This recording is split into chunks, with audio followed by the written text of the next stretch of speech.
What's up, everybody? Welcome back to the Ableton Music Producer Podcast. This is Dan Giffen. Today, I interview my new friend, DiViNCi. We had an awesome conversation. Honestly, I think this is one of my favorite conversations I've had on the podcast. We talk a lot about the psychology of producing music and specifically what is called the flow state, which has been like a really hot term in recent years. DiViNCi shares a lot of really good insights with how to fall more in love with practicing, why that matters. He talks about mental fluidity, what that means, and how to get out of your own way to experience music and get the best creative results as an artist, producer, performer. He shares a lot of really interesting thoughts about his past with martial arts and how that applies to music. He talks about how he passed a kidney stone. There's a lot of good stuff in here. But I think you guys are going to love the episode. If you don't know DiViNCi, he is a producer, member of the Orlando-based hip-hop group Solillaquists of Sound.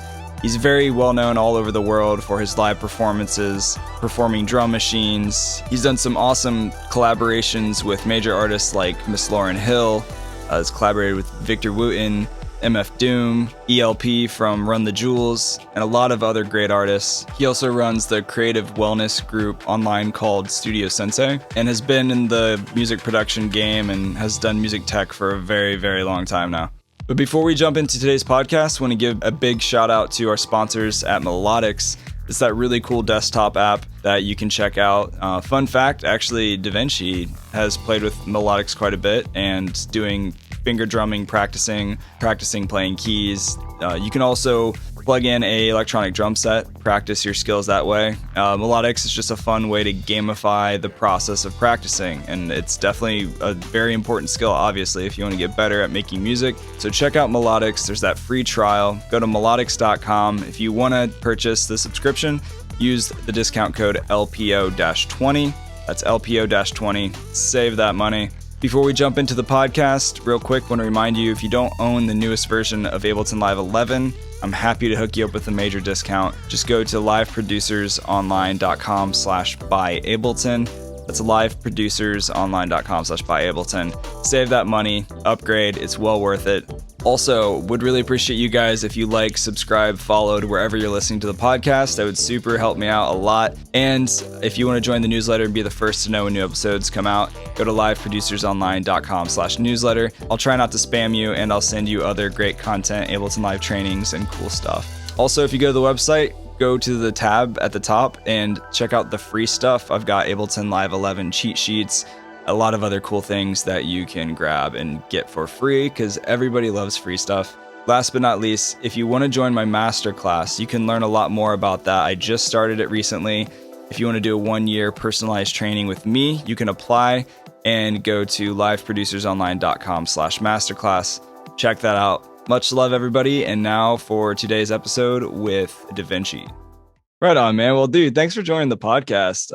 Finally did it. We did it. I know. After all the schedule conflicts going back and forth, it's not like we're busy or anything, you know? I guess not.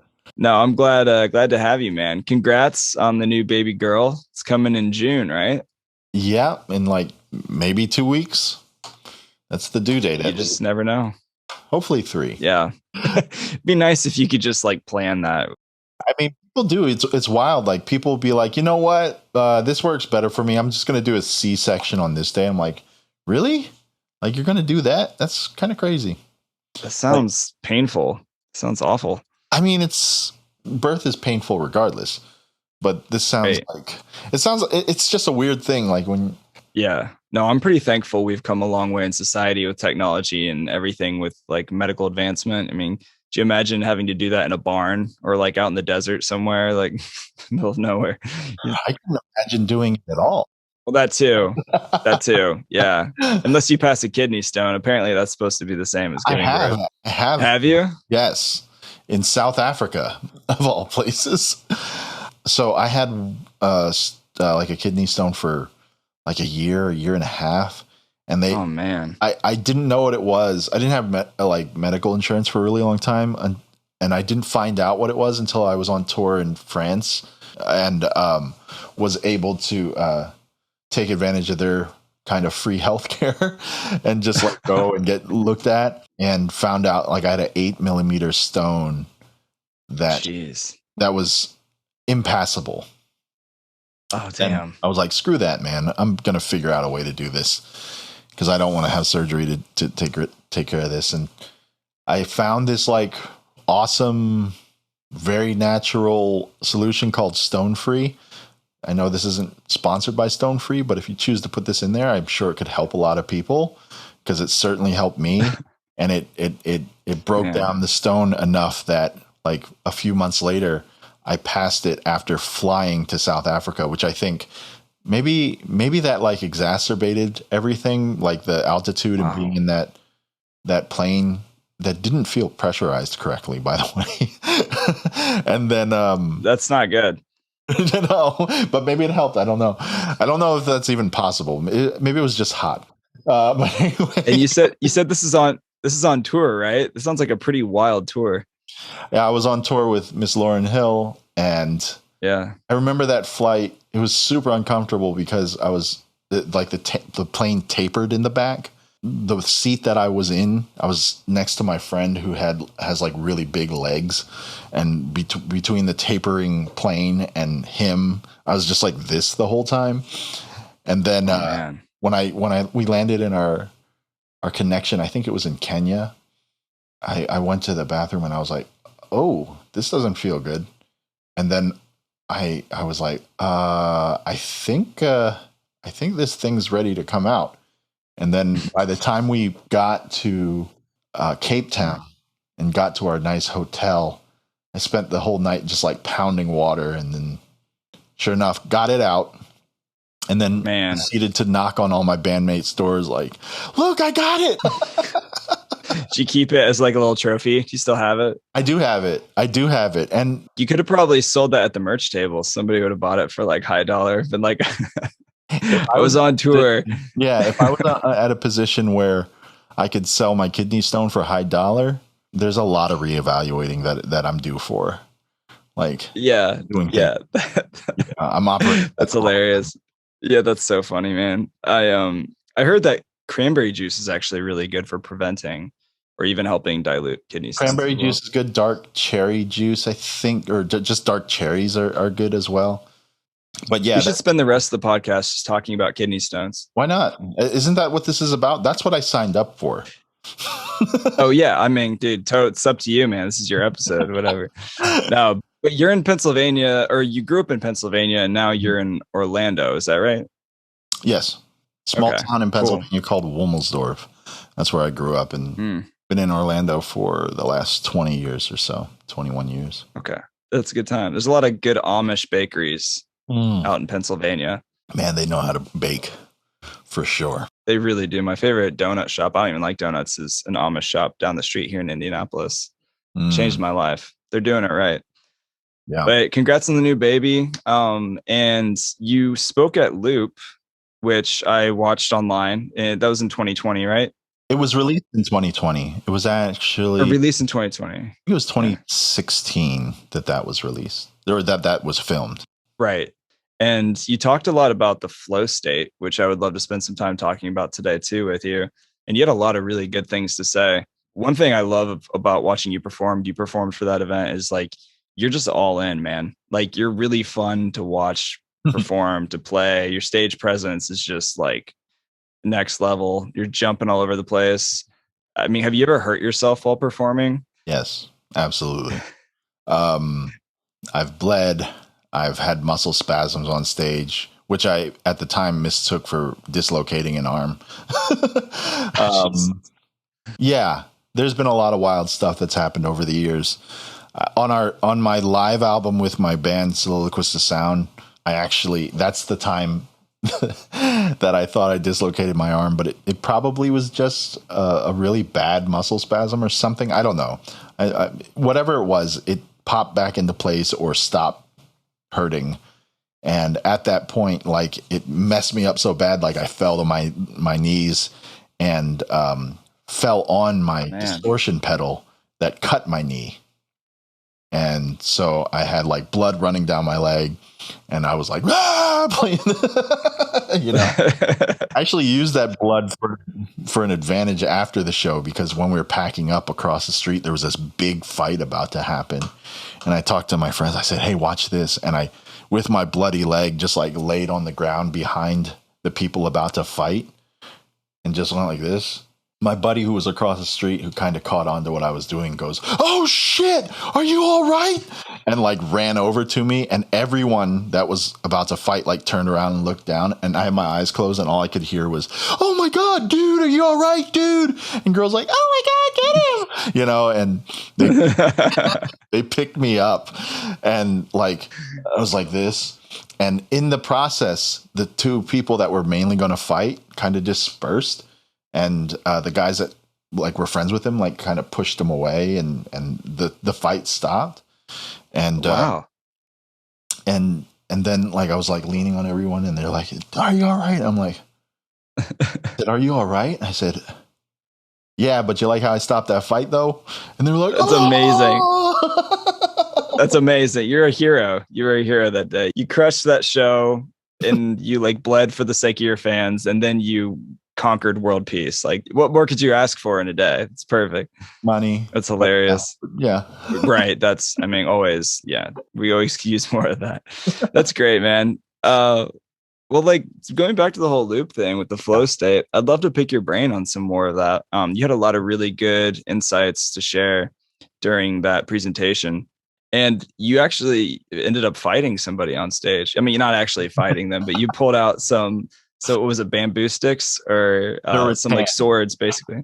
And you just basically were like going through the flow of hitting back and forth and doing all these motions, talking about the flow state and how a lot of it is just getting out of your head and going through the motion of actually doing it in your body. Yeah.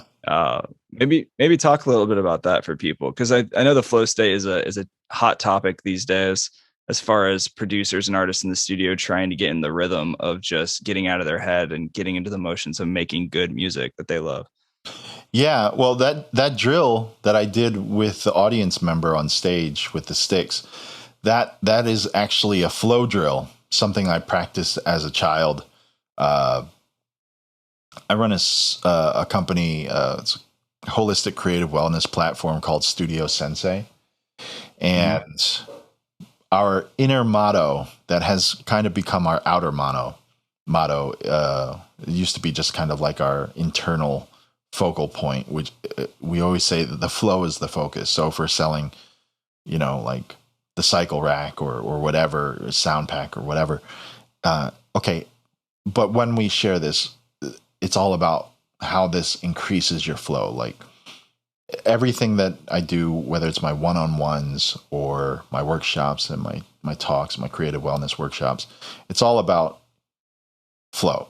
So that goes back to my practice as a martial artist, because martial arts is something that my dad taught me before I could walk or talk. So like I've been practicing it longer than I've practiced walking or talking, and or at least started before then. And because of that, it's like my first way to practice that I learned how to practice, my first way to learn that I learned how to learn. And we would do these all the time, my dad and I, these flow drills. And I thought it was really appropriate in that talk, because in that talk, which is called Free Your Fingers, Free Your Mind, it's the main topic is flow. And what my dad always used to tell me about martial arts was that flow was our holy grail, like what we were searching for in our practice.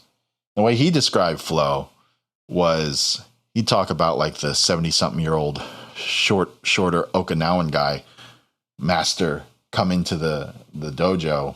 He's got like a cigarette hanging out of his mouth. He's got these really beefy hands, and he's just this, little Okinawan guy. And he would come up to a student and be like, hit me, or the student would go to hit him, and then the master would just go like that. And the student would literally fly across the room. And Dad talked to me about that. He'd be like, that's the flow. It's the same thing from Enter the Dragon when Bruce Lee's talking about it, and his master's like, what's your ultimate state that you'd like to get to? And he describes this process of where he wants to be when he practices enough. And he says this statement. He goes, "It's when the hit hits all by itself, and that's flow." And that was always what we were searching for, just to practice these things enough that by reflex, by sheer startle flinch, we could enact a movement before thought ever came into play. Because that's in a martial arts context, that's what you want. In a self-defense situation, that's what you want. If you don't have that and you have to think to move, that's way too slow. You could die, or whoever you're trying to protect could die. So you want to ingrain these movements into your muscle memory so that they can react before your brain, because your body is where the real action takes place.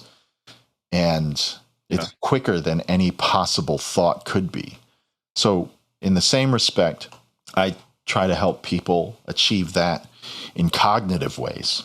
So have these cognitive startle flinch reflexes that are in their benefit, that leverage any situation or internal battle to their advantage. I think there is definitely something to say about the mental side of music production. It's not talked about enough.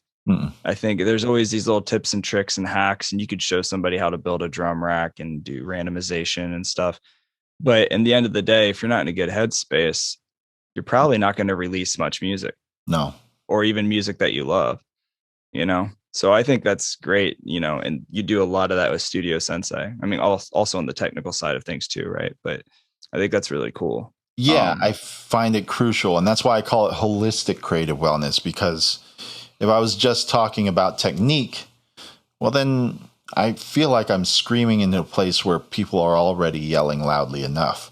Techniques are abundant and accessible and free everywhere. Just pick a platform like YouTube. Like YouTube, you already have all the education you would need when it comes to technique. And I think we have enough of that. I'm certainly not saying to slow down on it. Please keep banging that stuff out. But the one thing that I realize, because I was always this guy that people ask questions, whether it's technique or where to eat or help me, resolve this conflict with my girlfriend type of thing or whatever. I was always a helper in that regard. And when it came to musical help or creative help, it always struck me as kind of redundant. Like, why are you asking me this? First of all, it struck me as redundant or just unnecessary, because all the answers I found coming up, it was all about how I found the answer. Since I grew up in this place called Wummelsdorf, I didn't have many people to ask how to do this, how to do that. But it was like messing up and finding the wrong answers that gave me all of these amazing skills that I didn't account for, missing the targets that I was shooting for and hitting unlikely ones. Those unlikely targets are the ones that really brought value to my skill set. So I'd always feel like I was doing people a disservice by telling them what I found, because maybe then they'd stop looking for what they could find. And I stopped thinking that at a point when I realized that the reason why people are asking is not because they're not good at Google searching or because they're overlooking all the many answers that already exist online. They know those exist, but mainly because people want an experience. People learn experientially.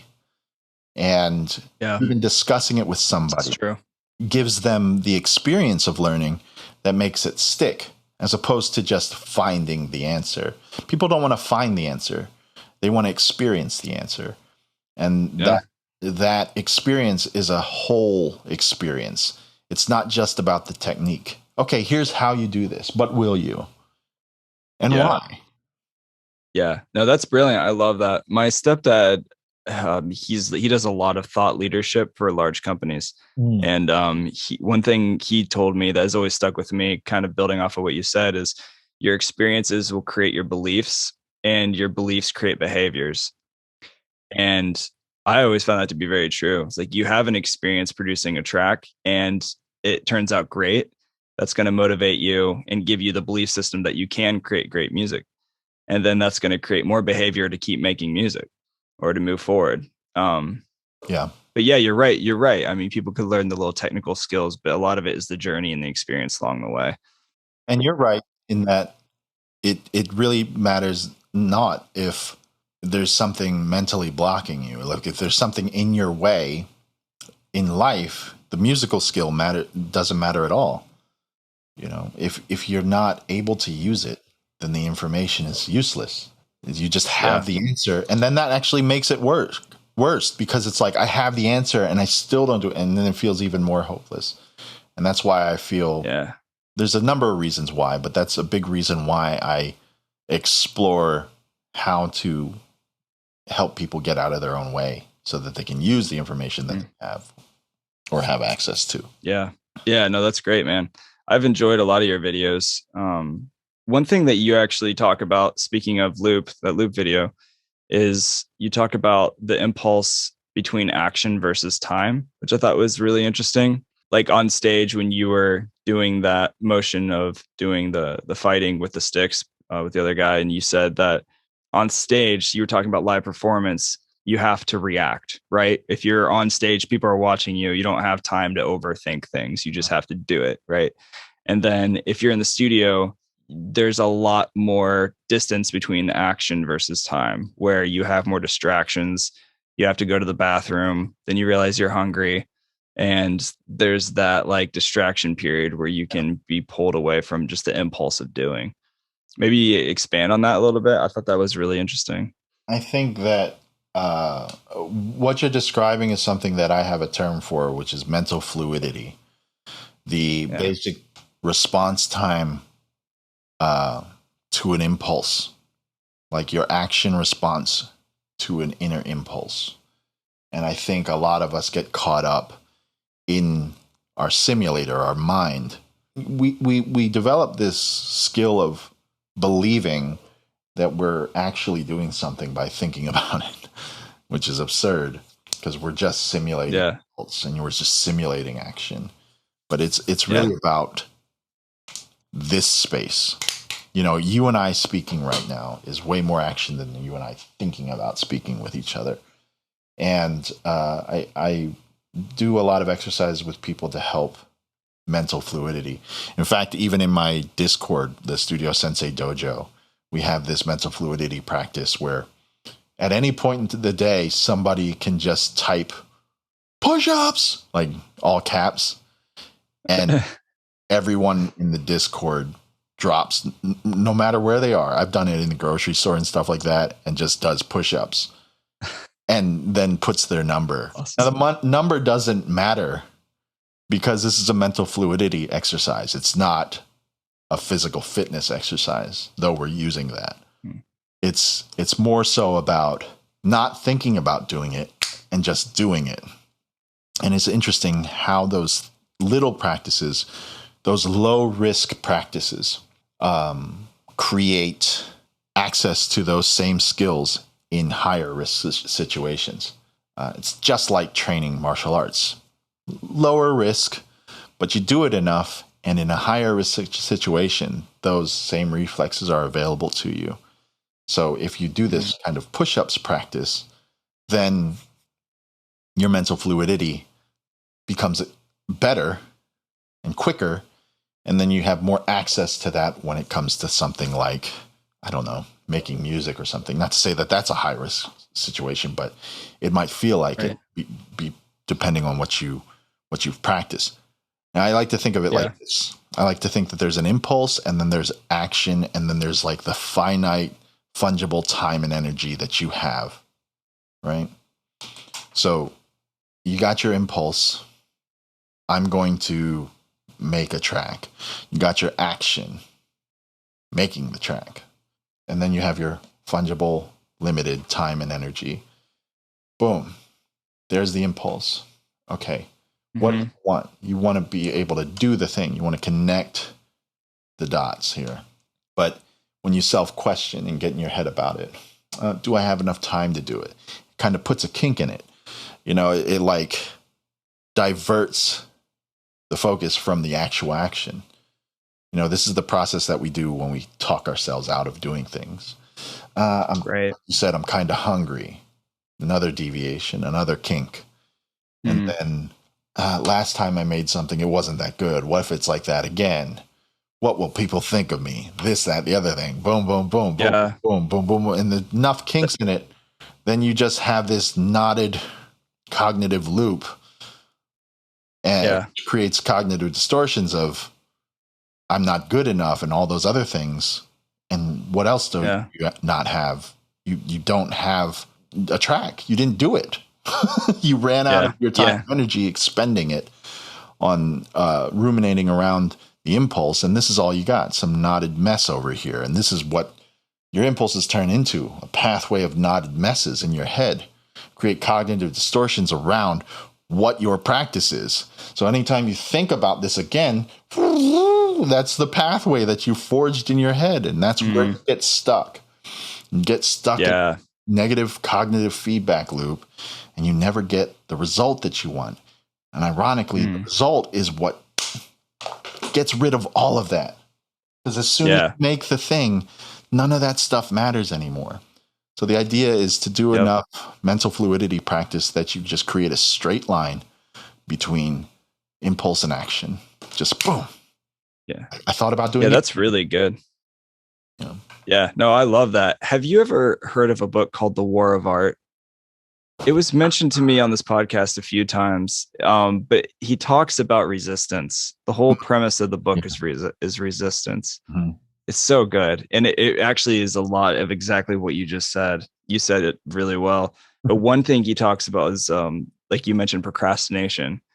And in the book, I quote, said, procrastination is the most common manifestation of resistance because it's the easiest to rationalize. And he says, we don't tell ourselves, I'm never going to write my symphony. Instead, we say, I'm going to write my symphony tomorrow. Yeah. Yeah. And instead of doing it today, it's that rationalization. Yeah. We trade in action for simulation. And I have heard of that book. I wonder if I have it because somebody gifted me a book. There's two books that people mention to me often that I haven't read, but they're always like, have you read this? Sounds very similar to like some of the things you're talking about. But that's one of them. I don't know if I have. I know I have The Art of War over there. The Art of War?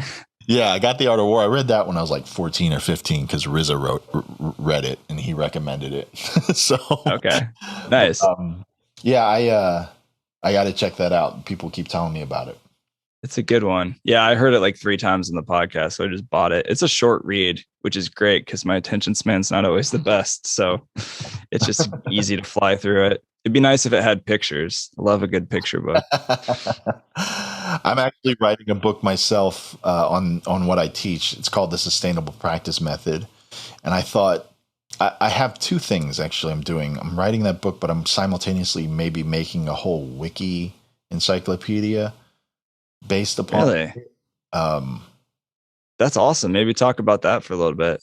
Yeah, in the dojo, the Discord server that I have, we have this like dojo reference guide channel that recently sprung up, and we're basically just giving definition and a glossary of all the things that are in jokes and references in the dojo. But in what I teach, what I call the sustainable practice method, which is basically all these things summed up into a framework.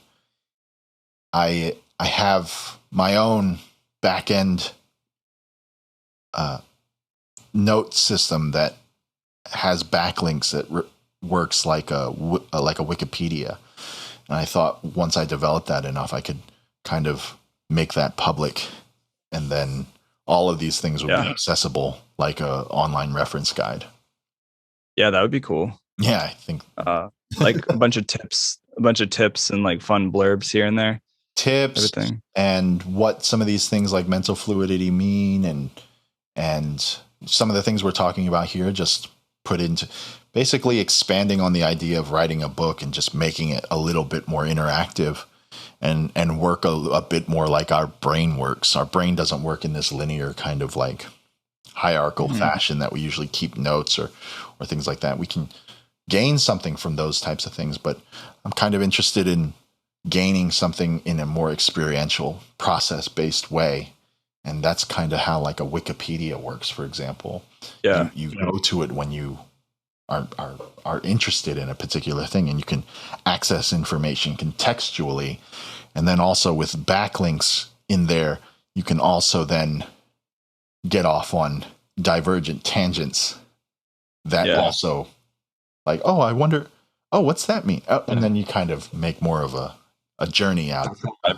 That's how my brain works. It just kind of bounces around all the time. Yeah. Love it. Cool, man. Well, back to the whole like fluidity flow state thing we were talking about. I actually was pretty inspired when you said you're talking about your live performance. And at some point, I'm paraphrasing, but you said something along the lines of, I don't care if people are getting into the music. Most of the time, they're just getting into it because I'm being so free. Because you're just like all out yourself, and you are just the only person on that stage, and not getting in your own head. You're just like exerting all this freedom, getting into what you're doing in that moment. Like how did you go from the place of like just getting started, being on stage, getting the whole technical side of things comfortable, to just being able to just jam out and end up like twisting up your arm and having a bloody leg and having fun just jamming out on stage like you were talking about earlier? My bloody legs. Yeah. I mean, for people listening right now, I know there's a good amount of people listening who are just like, I want to play live, but I have such a hard time getting to that place of freedom. Like, what are some steps or considerations for them? Well, okay. So there's two answers there, two questions. I'll answer the first. And how did I get there? Well, my martial arts practice laid a pretty strong magnet of a foundation for me to be attracted to a particular type of escape or expression. You know, I had one of my friends take one of my martial arts classes before, because I teach that sometimes too. And in the middle of it, he cried because he saw how I was speaking about fighting, and he saw that it was like, it wasn't about fighting. Like there was this other focus, and he really related with it. And a big part of that focus is flow. And having that ingrained in me from a very early age and be my framework for what to shoot for, what my North Star was. Then when I got involved with music, it kind of naturally went that way, in a way. And at some point, I just stumbled upon improvisation in what I was doing, kind of early on, in fact.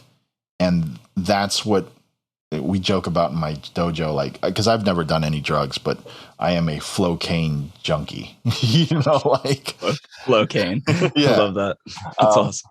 So improvisation is like a quick way to do a solid bump of flocaine. Like it's just like quick access to flow. And there's a reason for that. And there's studies that talk about higher states of flow. And access to that is usually accessible by a couple of accelerators. And one of them is risk. A lot of high stakes or action sports athletes reach a higher state of flow simply because of the things that are at stake. You know, it's a little, you know, it gets things pumping a little bit more. Like I could die if I don't do this right. And when you're doing it right, like when you're like, you know, whatever you're doing in sport, damn right, the flow is going to be more electric at that point. And when you incorporate a certain amount of consequence or risk into what you're doing, it can enhance things. And I do that on stage by way of improvisation. Like I don't know what's going to happen next.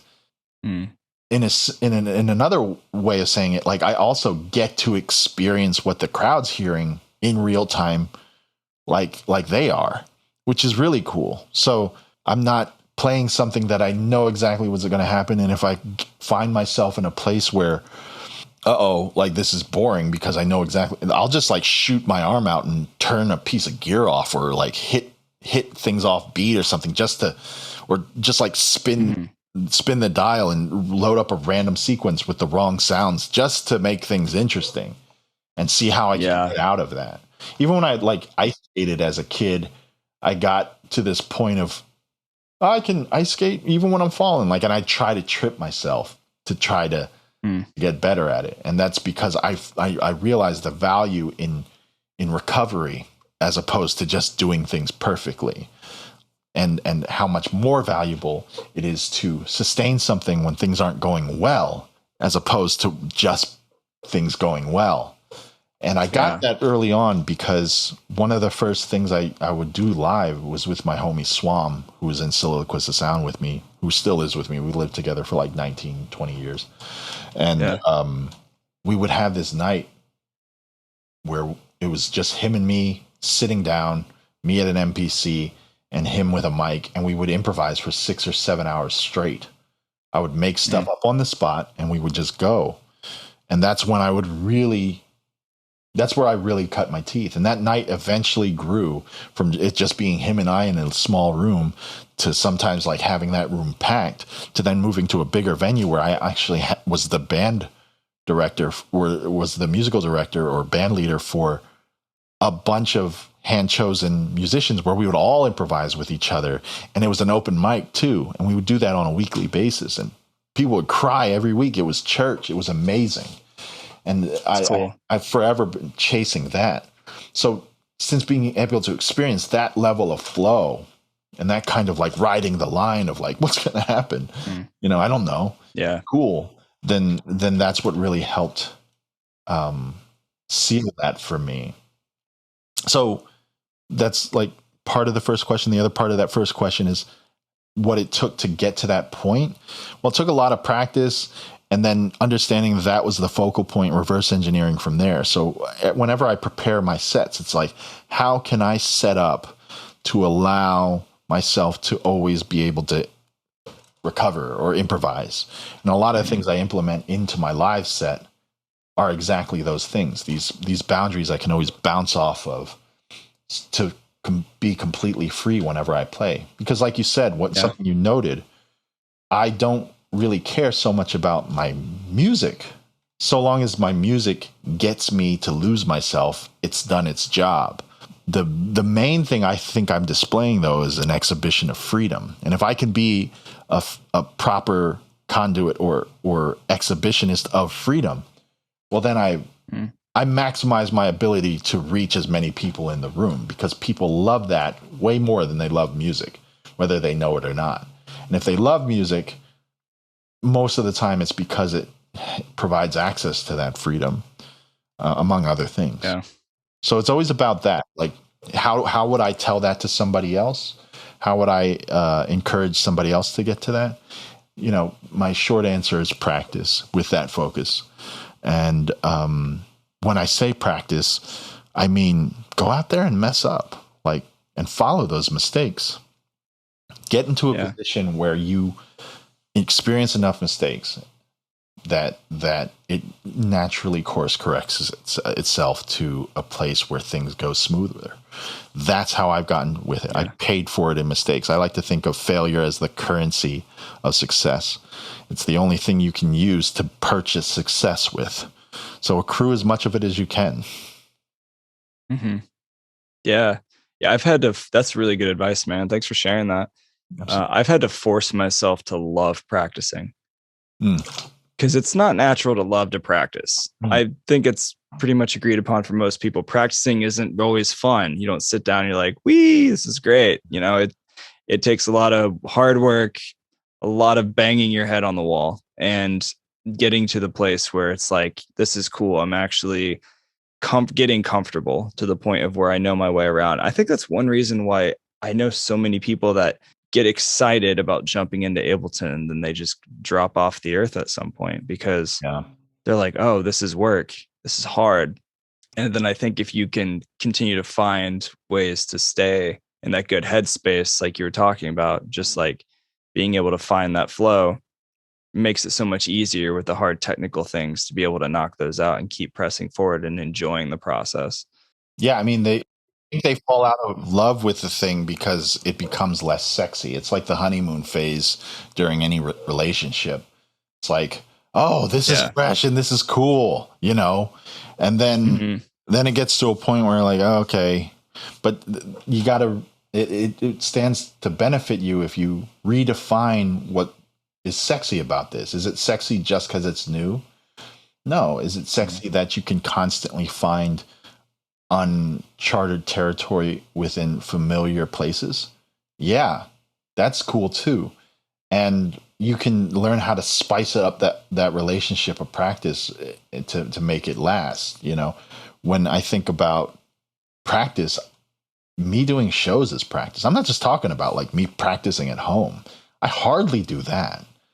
Most of my practice was on stage, you know, so doing shows practice.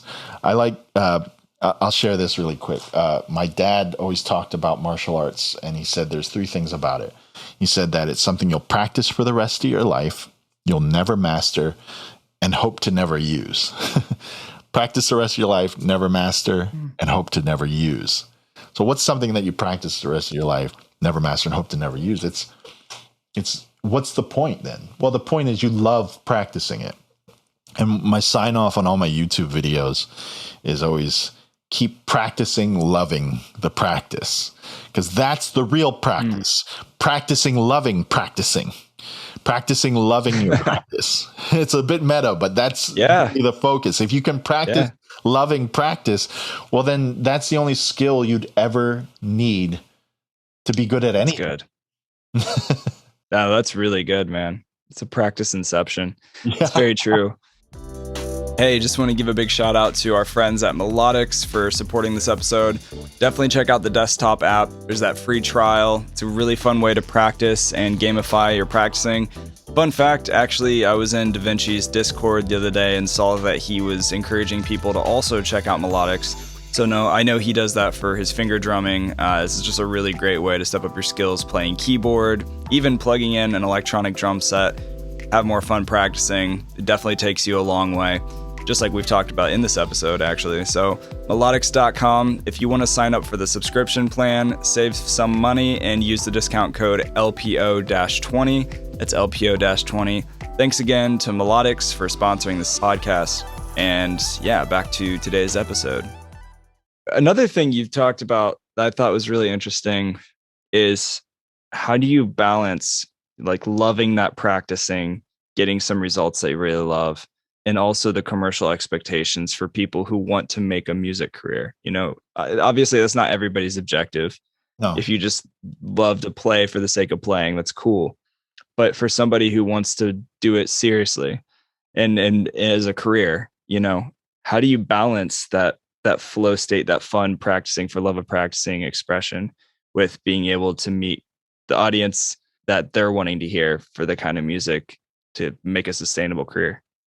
You kind of touched on an important prerequisite in your question that I wanted to bring attention to, which is first and foremost, take the time to understand if you are one of those people that does want to make this a career. Because a lot of people just assume that they are when they might not be.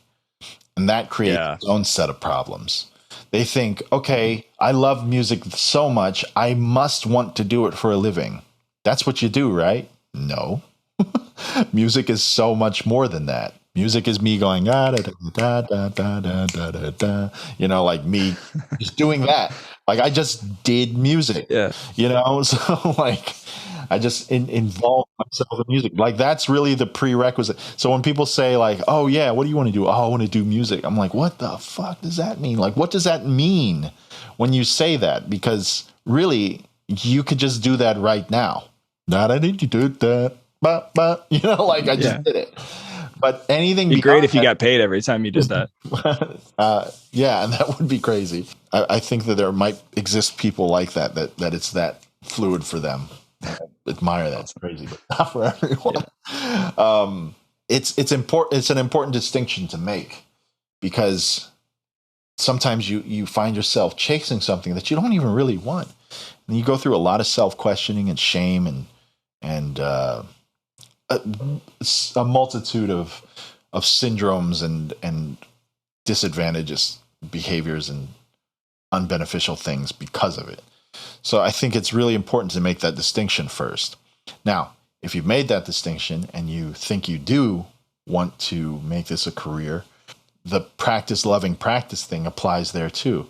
There's something that I teach in what I teach, the sustainable practice method, where I teach the idea that God is a skill.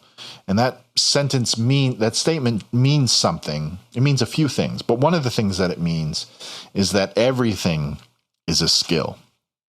And if everything is a skill, then all time spent doing anything is practicing, getting better at some skill. The thing that people don't realize or forget is that just because it's a skill doesn't necessarily automatically mean that that skill is something you want to be good at. You know, you could be good at gaining weight, and that might not be something that you want to do. You could be good at gaining or losing weight, rather. Might not be good as something you want to do. Yeah. So be aware of the skill that you're practicing and the skills that you want to be better at, because the ones you're practicing are the ones you advance. So all your fungible, limited time and energy is always practicing some skill. So audit your behaviors all the time to see which skills you're raising the stock on, that you're raising your ability in. Mm-hmm. And understand that getting better at music is getting better at making music, the music that you want to make, is a completely different skill than getting better in your career of music. There's so many people that think, oh, I want to make this my career. All I got to do is get better at making music. That is... Yeah, you're right. Yeah. Sorely mistaken. Yep. Think that. You are sorely mistaken. It's true. And I say sorely because it's going to hurt. If you thinking. Yeah. No, you're absolutely right. I actually saw, interestingly enough, on this topic that you did a video and some tutorial things with Entrepreneur. I had Circa on the podcast a while ago, who was the founder of Entrepreneur. He lives like less than a mile from me. Oh, no way. He's got crazy. Does he still have like purple hair? I love that dude. He's hilarious. I haven't seen since the pandemic.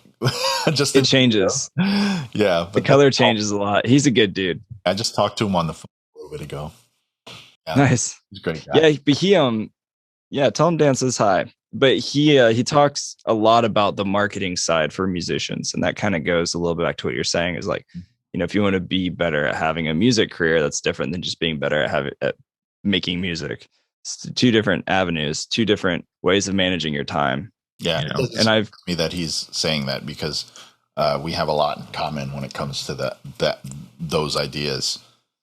Yeah, it's like, make sure you know what you want to be advancing as a skill, and make sure you know what you are advancing as a skill. What are you practicing? I mean, let's just put it plainly. Like, you don't even have to be good at making music to be advanced in your music career. There's plenty of examples of that out there. A lot of pop artists. And I don't hold anything against them. I love some of that. No, not at all. Yeah. But let's be real about it. Like, if you think that you have to be so good at making music to make a career out of it, you're just really, like I said, you're sorely inaccurate and mistaken. That's just a wildly inaccurate thing to think. And there's evidence that proves it over and over again. Yeah. If you want to balance those things, it's important to understand how much of what result you want, right? Mm-hmm. If you want to be this virtuoso musician, there's like maybe 80% of what you want to dedicate time and energy wise to that, at least. So is it your 20% dedicating to your marketing ability and your branding and your promotion skills and all these other things that increase the likelihood of your career success? Is that enough? Yeah. Is 20% enough for that? And if it's not, can you find a way to pay people to make up for that 20%, to incorporate people into your team to make up for that lack of balance?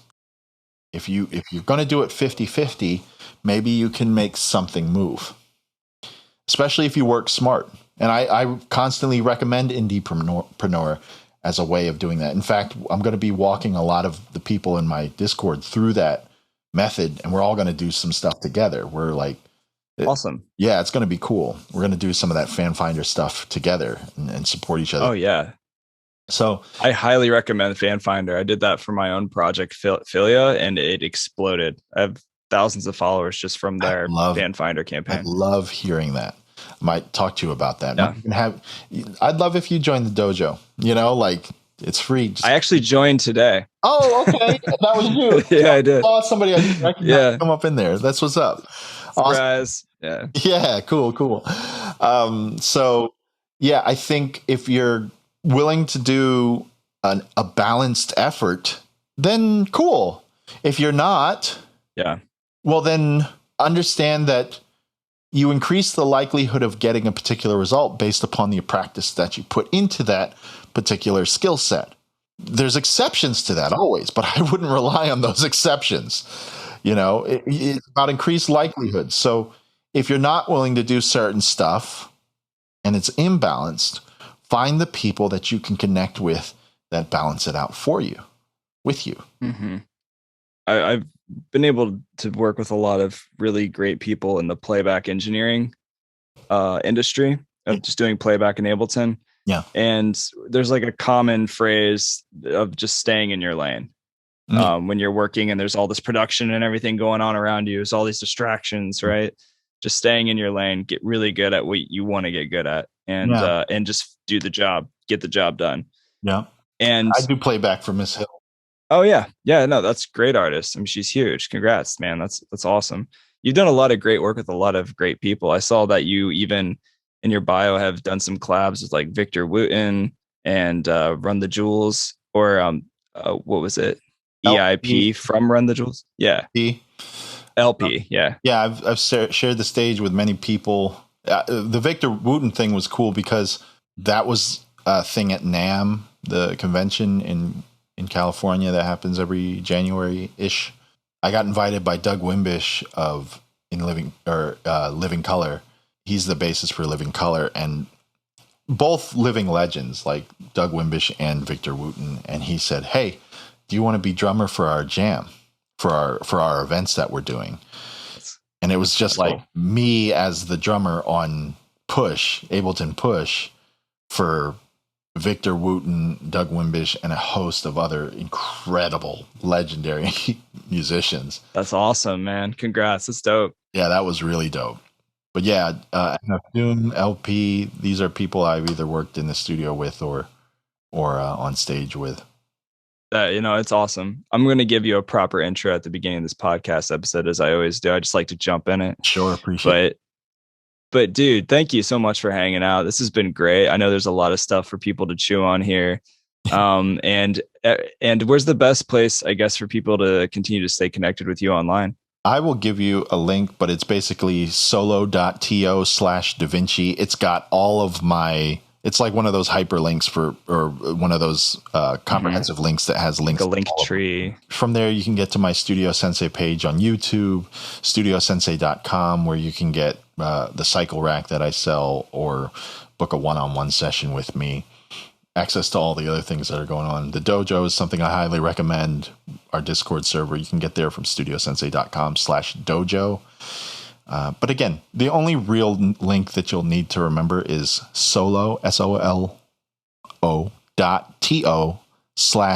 DiViNCi. And from there, you can get to all of the things. All the places, all the things. Yeah, man. Well, as usual, everybody listening, check out the link in the show notes. You can click on that link that DiViNCi just shared with us. Dude, thanks again for hanging out. This has been really fun. Appreciate it. Yeah, we'll definitely stay connected. I'll send you the episode when it's live. And I'm actually going to probably go purchase that cycle rack. I've been eyeing it all day. I was diving into a lot of your stuff. Yeah. So every single live video you ever see me perform, those are loaded up and ready to go. And I use those on stage all the time. They're my favorite drum rack because it's not just awesome one shots, but it's one shots programmed in a round robin fashion. So, there's a lot of ways that I enhance my playing on stage, and being a finger drummer for the last 20 years before finger drumming was a term, or actually longer at this point. But there's a lot of things that I picked up along the way that help enhance the sound of what I'm doing, or the playability of what I'm doing. And I'm very interested in, again, flow is the focus. So I'm very interested in things that I can help promote or put out there that enhance people's ability to get lost in what they're doing, and the ability to have very natural, amazing sounds, doing a lot of the dynamic work that you'd otherwise have to practice to play. Doing that for you is huge, because I can play like a kick and snare pattern from one of those offbeat or whatever, and it still sounds good. It sounds like you're making up breaks right there on the spot. Yeah, and it shows in your videos and your performances for sure. There's a lot of expressivity in your playing, and I'm a drummer too, so I appreciate that on another level as well. I'll share this if you get the 3-pack. There's already like the most discount built into the 3-pack that you can get. But if you get any of the single ones, you and your listeners can use the code CYCLE6, no spaces, cycle with the number 6. Oh, thank you, dude. Yeah, CYC awesome 6, and it'll give you a bit of a discount there. Oh, perfect. Yeah, we love saving money. It's great. So we can buy more MIDI controllers. Heard that. And other shit. Heard that. Oh, real quick, also, for people who maybe aren't familiar, what's the biggest difference between the 3 different packs? Is it just the sounds? Like, I have 12 versions of these in the works. I've made them in tandem with the original person who made them, Masada, who makes them for the MPC series. And it's a lot of his programming work. And then I take that and adapt it for the Ableton use. The main difference is just like, it's a completely different set of sounds. So it's all very dynamically similar, so cool. It's not like one is better for any one person. It's just like Pokemon, collect them all type of thing. You got to catch them all. Yeah. Right on. Cool, man. Well, thanks again. I won't take up any more of your time. I appreciate you. And I'll send you the episodes and the goods when it's live, most likely this Tuesday. So look forward to it, man. Appreciate you. And thanks for having me. Yeah. Really enjoyed it. Yeah. Same to you, man. We'll talk soon. Time.